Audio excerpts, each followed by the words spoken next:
আজকে অর্থাৎ 1/2/26 রবিবার, ফেব্রুয়ারি মাসের প্রথম দিন আমরা ইউকেআরের সাথে পৌঁছে গিয়েছিলাম মধ্যমগ্রাম বাদুতে পিকনিক করতে। আমরা যে বাগানটাতে পিকনিক করলাম তার নাম জয় মা তারা গার্ডেন। আমরা তিনজনে মানে আমি, মণি আর প্রতনু বাড়ি থেকে বেরোলাম ঠিক সকাল 7:42। প্রথমে আমরা যাত্রীর সাথে গাড়িতে করে গেলাম স্কটিশ চার্চ স্কুলের সামনে। ওইখানেই সবার মিলিত হয়ে যাবার কথা গন্তব্যস্থলে পৌঁছাবার জন্য। আমরা তিনজনে পৌঁছে গেলাম ঠিক 8:01। গিয়ে দেখলাম আরও তখনও ওখানে কেউ আসেনি। আমরা অপেক্ষা করলাম কিছুক্ষণ, তারপরেই আস্তে আস্তে সবাই আসতে শুরু করলো। সকাল 8:46 বাস ছাড়লো গন্তব্যের উদ্দেশ্যে। আমরা ওখানে গিয়ে পৌঁছালাম সকাল 10:13। ওখানে পৌঁছাবার সাথে সাথে আমরা জলখাবারে খেলাম কড়াইশুঁটির কচুরি, আলু ফুলকপির তরকারি, সন্দেশ আর বোঁদে।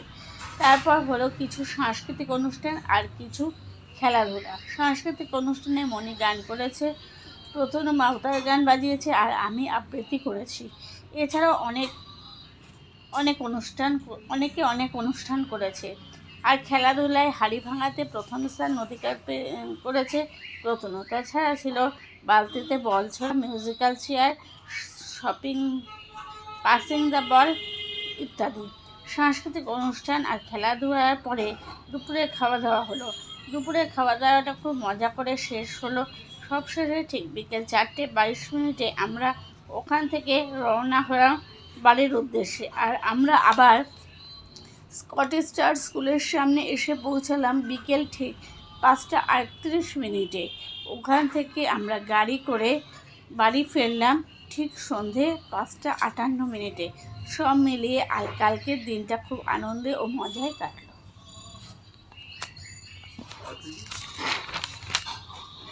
একটা কথা অর্ধেক হয়েছে অষ্টমঙ্গলা। আজকে আমরা একটা অন্যরকম গল্প শুনব। গল্পের নাম অষ্টমঙ্গলে। এখানে আমরা একটি মেয়ের জীবন কাহিনী শুনব। মেয়েটির নাম সাধনা।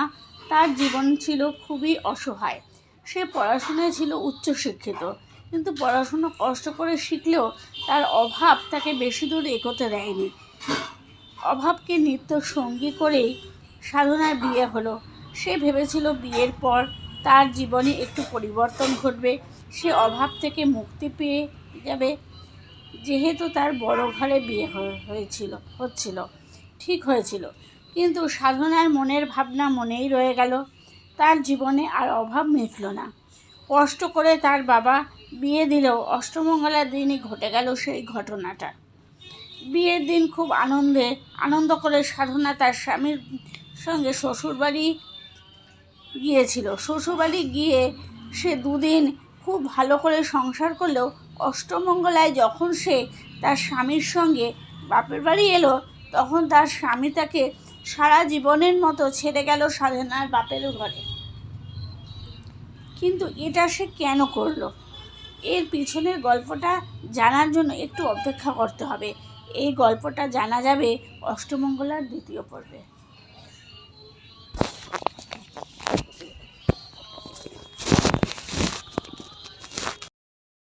কবি অনির্বাণ ঘোষের লেখা কবিতা তফাৎ কি। বাবা বললেন, হতভাগা বদমাইশ, বিজ্ঞানে পেয়েছ মাত্র 22।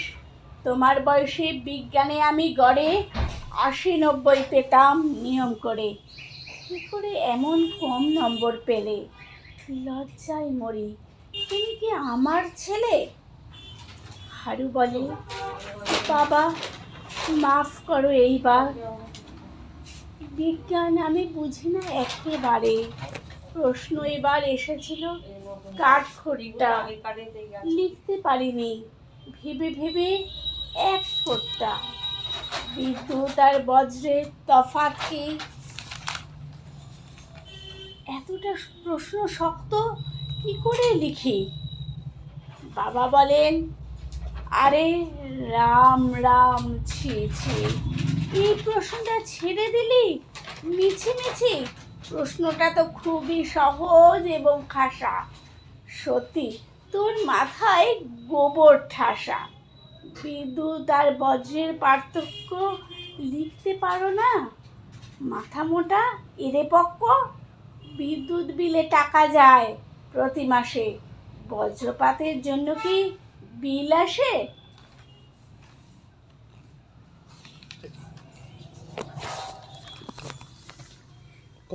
দেবের লেখা কবিতা চণ্ডালিকা।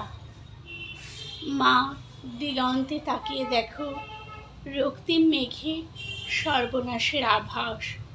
ওই সর্বনাশের আগুন পেরিয়ে আমার দুয়ারে এসে দাঁড়ায়নি কোনো আনন্দ। অঞ্জলি পেতে কেউ বলেনি জল দাও, জল দাও, জল দাও।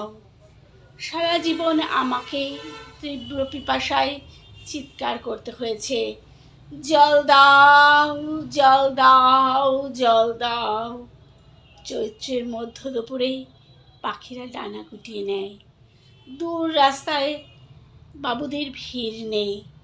গায়ের কুকুরগুলো ঢেকে যেতে চায় উঠোনের ছায়ায়। আমাকে এখন যেতে হবে দূর নদীর চড়ায়। বালি খুঁড়ে তুলে আনতে হবে ফোঁটা ফোঁটা জল। তারপর ফিরে আসবো খরায় ফাটা মাঠ, শুষ্ক পুকুর আর টলটলে জলে ভরা নতুন ইদারার পাশ দিয়ে বাবুদের ইনারায়। তৃষ্ণায় ডুবে যায় আমাদের গোটা গাঁ। কুকুর আর মানুষের জীব ঝুলে পড়ে, আর বাবুদের ইদারায় বাবুদের ছেলেদের স্নান। আমাদের শরীর জ্বলে যায় চৈত্রের খরায়। মা, আমি এক চণ্ডালিকা। বাঁকুড়া, পুরুলিয়া, রাঢ়ের হাহা করা মাঠ ফাটিয়ে, বিহারের তপ্ত প্রান্তর চিরে আমি চিৎকার করছি জল দাও। আর আমার সারা শরীরের রক্ত উঠে আসছে মাথায়। মা, এক ফোঁটা জলের দাম আমাদের গোটা জীবন। এখন যন্ত্রণা দিবসে আর এখন যন্ত্রণা রাতে আকাশের স্বপ্ন ছুঁয়েছে তার মাটিতে গড়া দুই হাতে। বোঝেনি রাত্রির হাওয়ায় যখন চলে মাতামাতি, জ্বলতে নেই আকাঙ্ক্ষায়, জ্বালাতে নেই মোমবাতি। ভেবেছি সবখানে খোলা দুয়ার, দেখিনি দেয়ালের লেখা, এবং বোঝেনি সে বারান্দার ধারেই তার সীমারেখা। তবু সে গিয়েছিল বারান্দায়, কাঁপেনি তবু তার বুক। তবু সে মোমবাতি জ্বেলেছে হায়, দেখেছে আকাশের মুখ। এখন যন্ত্রণা দিবসে আর এখন যন্ত্রণা রাতে আকাশের স্বপ্ন ছুঁয়েছে তার মাটিতে গড়া দুই হাতে।